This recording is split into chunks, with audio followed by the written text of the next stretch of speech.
অহংকাৰী হলে পিছে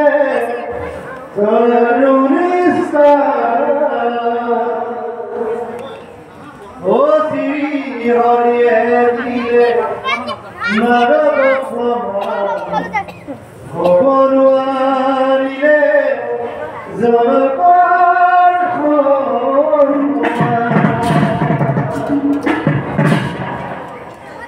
নাৰায়ণ নাৰায়ণ ও হে প্ৰভু নাৰায়ণ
তুমি জগতৰ ঈশ্বৰ তোমাতকৈ ডাঙৰ কিবা এটা বস্তু আছে বুলি কৈছা মই কিন্তু বিশ্বাস কৰিবলৈ আছে তোমাতকৈ ডাঙৰ কি হ'ব পাৰে বোলে শুনা ভয়াগ ভৈলা নাম সখী মই ভৈলো পাছে এই হেতু বেদ শাস্ত্ৰ নামে বান্ধাই আছে মোৰ নাম আগ মই মোৰ নামৰ পাছে পাছেহে যাওঁ সেইকাৰণে বেদ শাস্ত্ৰ কেৱল বলে আনি যদি বান্ধিও থোৱা পঘা চিঙি আকৌ দৌৰিব পোৱালি ওচৰলৈ একেবাৰে সহজ উপায় কি পোৱালিটো কোলাত লৈ গুচি আহা গাইজনী তোমাৰ পাছে পাছে নিজে নিজে আহিব মাধৱৰ নামক পথ প্ৰায় ভৈলা ভক্তেতাং কলয়া জান্ত বেদৰ ঈশ্বৰ হৰি ধেনু যেন তাৰো পাছে পাছে ধান্ত গতিকে এইটো ভগৱান কৃষ্ণৰ মুখৰ যেই কি নহওক এতিয়া আমি এটা কথা বাস্তৱত চাব এজন ছাত্ৰ বা এগৰাকী ছাত্ৰীয়ে এটা পদবী বা চাকৰি উপযুক্ত চাকৰি পাবলৈ হ'লে উপযুক্ত চাৰ্টিফিকেট গোটাব লাগিব। কিমান গোটাব লাগিব? আজিকালি 3 বছৰ বয়সতে স্কুল যাবলগীয়া হয়, একেবাৰে অংগনবাদী কোৰ্চৰ পৰা ধৰি কিমান চাৰ্টিফিকেট গোটাই গোটাই গোটাই গোটাই শেষত এটা চাকৰি পায়। তাতোতকৈ টান বোলে ঈশ্বৰক পোৱাটো। ঈশ্বৰক পাবৰ কাৰণে আমি সৰু কালৰ পৰা যত্ন কৰোঁনে বাৰু? নকৰোঁ। কিন্তু ঈশ্বৰক পাবলৈ আমাক লাগিব 2খন চাৰ্টিফিকেট মনত ৰাখিব। 2খন চাৰ্টিফিকেট অবিহনে আপুনি ঈশ্বৰক কেতিয়াও লগ পাব নোৱাৰে। আৰু সেইকাৰণে আমি প্ৰথম গুৰুত্ব দিব লাগে সেই চাৰ্টিফিকেট 2খনত। আমি কিন্তু চাৰ্টিফিকেট 2খনত গুৰুত্ব নিদিওঁ। আমাক মুঠতে আৰু পোনপটীয়াকৈ ঈশ্বৰক লাগে, চাকৰি লাগেই আৰু। তাই ঈশ্বৰক পোৱা চাৰ্টিফিকেট কি? জ্ঞান আৰু বিজ্ঞান। সেইকাৰণে পদ্মকল্পত স্বয়ং ভগৱন্তই ব্ৰহ্মাক কৈছিলে, হে ব্ৰহ্মা, তুমি মোক বিচাৰি য'ত ত'ত ঘূৰি ফুৰিলে নহ'ব। এতিয়া আমি নাজানো, বুজি নাপাই কি কৰোঁ, একেবাৰে গাড়ী ৰিজাৰ্ভ কৰি লৈ ক'ত ক'ত ঘূৰি ফুৰিছোঁ ঈশ্বৰক বিচাৰি। কিছুমানৰ ধন বেছি আছে, একেবাৰে জগন্নাথ পুৰী ক্ষেত্ৰ পৰ্যন্ত গৈছে।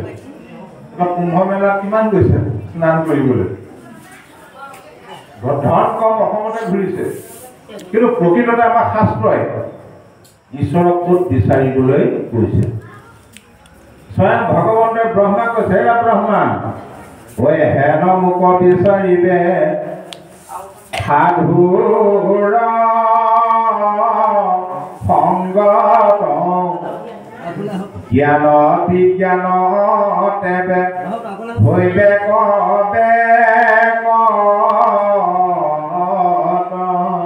মোক মাত্ৰ একান্ত ভকত বা সাধুৰ সংগত বিচাৰিব। ভকতৰ সংগলৈ গ'লে তোমাৰ কি হ'ব? জ্ঞান আৰু বিজ্ঞান এই দুটা বেকত হ'ব। সকলোৱে আছে, কিন্তু সি সুপ্ত অৱস্থাত থাকে, তাক আমি জাগ্ৰত কৰিব লাগে। বোলে জ্ঞান কি? জানিব লগা বস্তুক জনাটোৱেই হ'ল জ্ঞান। গীতা কৈছে, হে আপুনি গৃহ বস্তুক জনাটো জ্ঞান। এতিয়া জানিবলগীয়া কি কি আছে? অসংখ্য মানুহে 1-2 কোটি জনমতো জানি শেষ কৰিব নোৱাৰে। তাৰ ভিতৰত আমি জানিব লগা বিশেষ 4টা কথা আছে।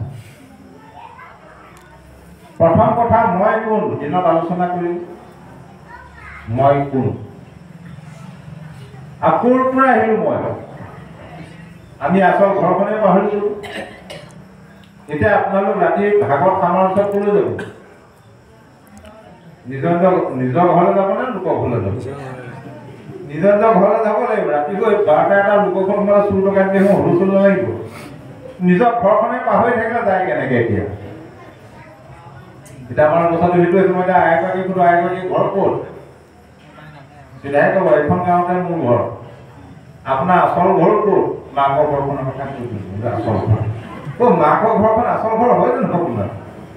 সেই মাকৰ ঘৰখনলৈ অহা আপোনাৰ কিমান বছৰ হ'ল? আপোনাৰ যিমান আয়ুস হৈছে কিমান? তাৰ আগত ক'ত আছিলে? গৈ থাকক, গৈ গৈ গৈ গৈ সকলোৰে এখনেই ঘৰ ওলাব। তোমাৰ একে অংশই আমি যত জীৱ যাক, তোমাৰ মায়াই প্ৰভু বান্ধিলে আমাক। আমাৰ প্ৰত্যেকৰে ঘৰ এখনেই, সেইখনে হ'ল বৈকুণ্ঠ। সেইটো গম পালো, সেইটো জ্ঞান। বৈকুণ্ঠৰ পৰা আমি আহিলো কি কৰিবলৈ? আহিলো আমাৰ পিতৃ কৃষ্ণৰ গুণজক লীলা চৰিত্ৰ শ্ৰৱণ আৰু কীৰ্তন কৰিবলৈ আহিছিলো সংসাৰত। এতিয়া আমাৰ উদ্দেশ্যটো বেলেগ হৈ গ'ল। ধন ঘটিব লাগে, মাটি কিনিব লাগে, চব ঢালাই বিল্ডিং বনাব লাগে, দামী গাড়ী এখন ল'ব লাগে, বেছি গৰম হ'লে এচি এটাও বনাব লাগে, ল'ৰা ছোৱালী পঢ়ুৱাব লাগে, ডাঙৰ ডাঙৰ চাকৰি দিব লাগে, লাখ লাখ জীৱন কটাব লাগে। আকৌ কলৈ যাব লাগিব? নিজৰ ঘৰখনলৈ ঘূৰি যাব লাগিব। গতিকে এইটো হ'ল জ্ঞান। এই কথাকেইটা যে জানিলো, বোলে জ্ঞান জানি থলে কামত দিব লাগিলে নহ'ব। আইগৰাকী গ'লো, আইগৰাকী কাম কৰিব জানেনে? জানো, মা ঘৰতে শিকি অহা জুই কামতে শিকা, বিভিন্ন ডিজাইনৰ ফুল বাচিব জানো, চেলেং গামোচা লগাব জানো, চাদৰ মেখেলা লগাব জানো, জানে বোলে জানো। আজিলৈকে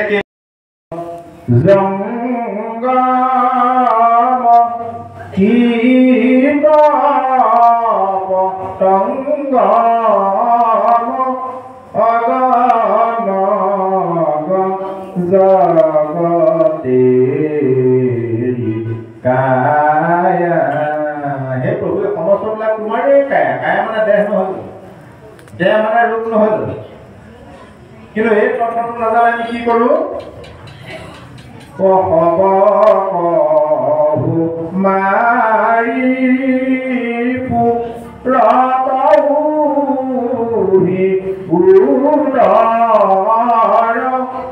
নাহি পৰত ভূত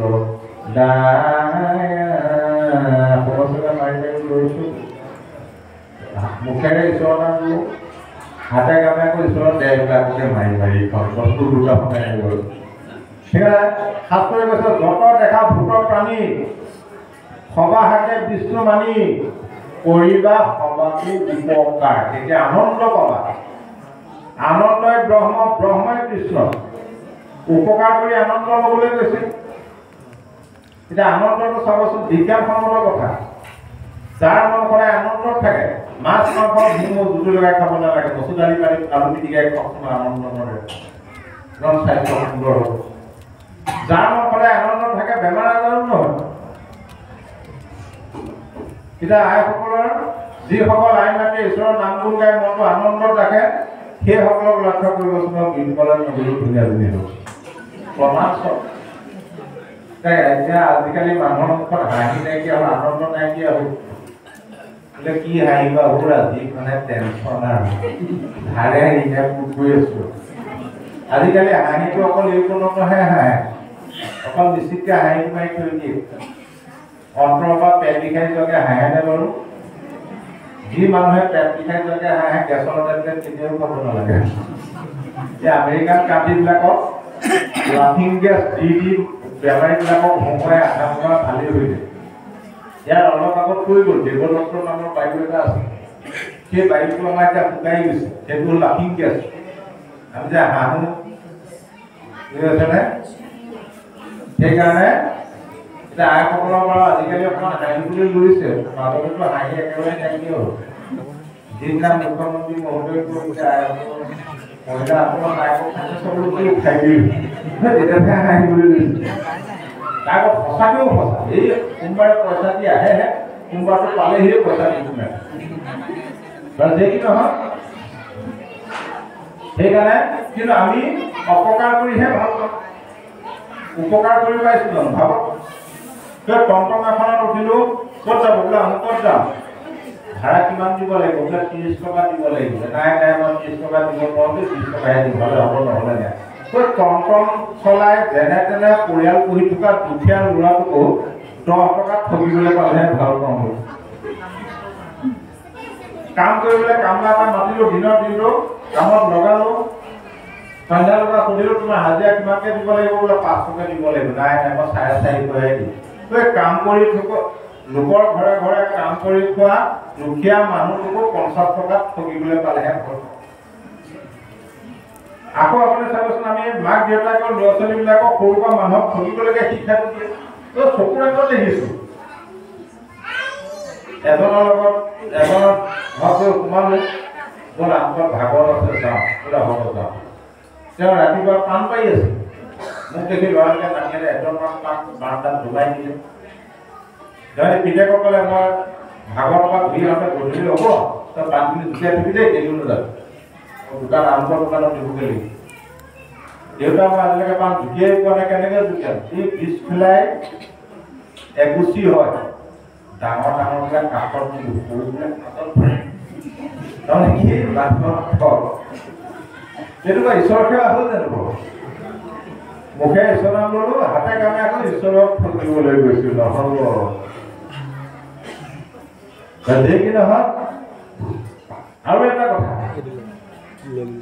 নাম প্ৰসংগ বুলি যে কয়, আমি এক মনে নাম ল'ব লাগিব, এক মনে চিন্তা কৰিব লাগিব, আৰু এক মনে ভাগৱতৰ কথা বা গীতাৰ কথাবিলাক শুনিব লাগিব। যদি আপুনি নাম প্ৰসংগ কৰি থাকোঁতে খেলি মেলি হৈ যায়, মনটো ক'বলৈ যায় কিমান যায়, এইটো গুচি আহে যাম, এইটো নিয়ম নাই যে গোটেই কীৰ্তনটো গাবই লাগিব, আধ্যায়টো কৰিবই লাগিব। আমাক গুৰুত্ব দিয়া নাই দুখীয়াবোৰৰ সহায় কৰিব লাগিব। ধন্যবাদ কথা।